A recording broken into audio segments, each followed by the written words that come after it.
Hello' ছাত্ৰ-ছাত্ৰীসকল স্বাগতম জনাইছোঁ আমাৰ ইউটিউব চেনেল এক্সাম গুৰু আছামিজলৈ। গতিকে ছাত্ৰ-ছাত্ৰীসকল আজি তোমালোকৰ লগত আলোচনা কৰিম তোমালোকৰ মেট্ৰিক ফাইনেল 2025ৰ বাবে মেথছৰ তোমালোকৰ 4 মাৰ্কছৰ যিটো প্ৰশ্ন আহিব 4 মাৰ্কছৰ তোমালোকৰ যিকোনো দুটা প্ৰশ্ন আহিব দুটা প্ৰশ্নৰ উত্তৰে তোমালোকৰ কৰিব লাগিব। গতিকে কোনকেইটা চেপ্টাৰৰ পৰা আৰু কি 4 মাৰ্কছৰ কমন প্ৰশ্ন আহিব পাৰে সেই প্ৰশ্নসমূহ আজি তোমালোকৰ লগত আলোচনা কৰিম।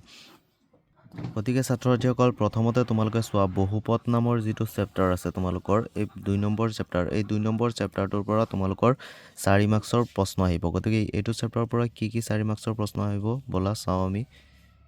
4 মাৰ্কছৰ কাৰণে তোমালোকে ডাইৰেক্ট পেজ নম্বৰ 62ত চোৱা। ইয়াত থকা উদাহৰণ নম্বৰ যিটো 9 আছে এই উদাহৰণ নম্বৰ 9টো বহুতেই ইম্পৰ্টেণ্ট প্ৰশ্ন, বহুতবাৰ টেষ্ট পেপাৰত আহিছে, আকৌ 2016 বৰ্ষতো আহিছিলে। গতিকে এইটো তোমালোকৰ মেট্ৰিক ফাইনেল 2025ৰ কাৰণে খুবেই ইম্পৰ্টেণ্ট। আৰু ইয়াৰ লগতে তোমালোকে মেইনলি অনুশীলনী 2.3টো তোমালোকে ভালদৰে চাবা 4 মাৰ্কছৰ প্ৰশ্নৰ কাৰণে। ইয়াৰ পৰা 2.3ৰ পৰা 1 নম্বৰ প্ৰশ্নটো তোমালোকে ভালদৰে পঢ়িবা। ইয়াৰ লগতে তোমালোকে চাব পাৰি আছা ইয়াতে তোমালোকে 3 নম্বৰ প্ৰশ্নটো চোৱা।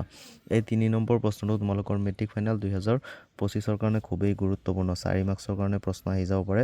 ইয়াৰ লগতে তোমালোকে তাৰ পিছত চোৱা যে 6 নম্বৰ যিটো প্ৰশ্ন আছে 6 নম্বৰৰ 2 আৰু 3টো খুবেই ইম্পৰ্টেণ্ট প্ৰশ্ন। আৰু তাৰ পাছত লাষ্টত তোমালোকে চোৱা এই 7ৰ 1 আৰু 2টো তোমালোকে ভালদৰে চাবা। ইয়াৰ পৰাই তোমালোকৰ 4 মাৰ্কছৰ কমন প্ৰশ্ন আহি যাব। আৰু ইয়াৰ পাছতে ছাত্ৰ-ছাত্ৰীসকল 4 মাৰ্কছৰ প্ৰশ্নটো 2 নম্বৰ চেপ্টাৰৰ পৰা আহিবই। ইয়াৰ লগতে আৰু এটা চেপ্টাৰৰ পৰা আহিব, সেইটো চেপ্টাৰ তোমালোকে সকলোৱে জানা যে অংকন চেপ্টাৰৰ পৰা তোমালোকৰ 4 মাৰ্কছৰ এটা কুৱেশ্যন আহিব। কাৰণ ইয়াৰ পৰা কোনো ধৰণৰ MCQ নাহে, জাষ্ট এটা কুৱেশ্যনে আহিব, 4 মাৰ্কছৰ প্ৰশ্ন আহিব। গতিকে কি প্ৰশ্ন আহিব এইটো চেপ্টাৰৰ পৰা আমি চাওঁ। ইয়াতে চোৱা অংকন নামৰ যিটো চেপ্টাৰ আছে এই চেপ্টাৰটো চোৱা। ইয়াৰ পৰা তোমালোকে মেইনলি এইটো প্ৰশ্ন বহুতবাৰ আহে, উদাহৰণ নম্বৰ 1টো তোমালোকে ভালদৰে চাই থবা, খুবেই ইম্পৰ্টেণ্ট প্ৰশ্ন।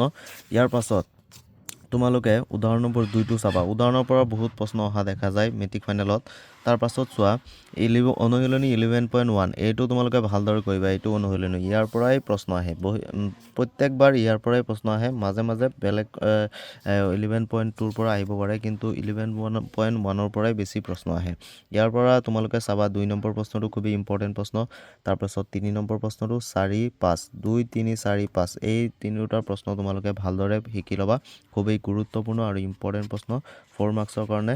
ইয়াৰ পাছত তোমালোকে ইয়াৰ পৰা তোমালোকে চাব পাৰি আছা 11.2 অনুশীলনীৰ 1 নম্বৰ 2 নম্বৰটো চাই থবা, খুবেই ইম্পৰ্টেণ্ট প্ৰশ্ন।